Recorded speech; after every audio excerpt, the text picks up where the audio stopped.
আমার বান্ধবীর প্রশ্ন, কোরআন পড়তে গেলে ইসলাম গ্রহণ করা কি বাধ্যতামূলক? ইসলাম গ্রহণ না করে কি পবিত্র কোরআন পড়া যাবে? বোন খুব সুন্দর প্রশ্ন করেছেন যে পবিত্র কোরআন পড়তে গেলে ইসলাম গ্রহণ করা কি বাধ্যতামূলক বা ইসলাম গ্রহণ না করে কোরআন পড়া যাবে কিনা। আমি আমার লেকচারও বলেছি যে কোরআন নাজিল হয়েছে পুরো মানব জাতির দিক নির্দেশনা হিসেবে। এটা বাধ্যতামূলক না যে কোরআন পড়তে গেলে আগে মুসলিম হতেই হবে।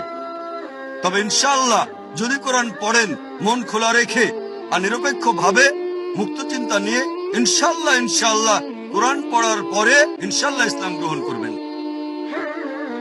আর এই কারণে ইউসুফ ইসলাম একটা সাক্ষাৎকারে বলেছিলেন, এটা ভালো হয়েছে যে আমি কোরআন পড়েছিলাম মুসলিমদের দেখার আগে। তিনি পবিত্র কোরআন পড়ে ইসলাম গ্রহণ করেন। কোরআন পড়ার আগে মুসলিমদের দেখলে হয়তো ইসলাম গ্রহণ তিনি করতেন না। তাহলে কোরআন হচ্ছে সবচেয়ে সেরা দৃষ্টান্ত। এটা পুরো মানব জাতির দিক নির্দেশনা। আর আপনার বান্ধবী অবশ্যই পবিত্র কোরআনের অনুবাদ পড়তে পারেন যে ভাষায় তিনি সবচেয়ে ভালো বোঝেন সেই ভাষাটা। আর ওনার যদি কোনো প্রশ্ন থাকে আমাদের ইমেল করতে পারেন। আমাদের ওয়েবসাইট অ্যাড্রেস www.irf.net। আশা করি উত্তরটা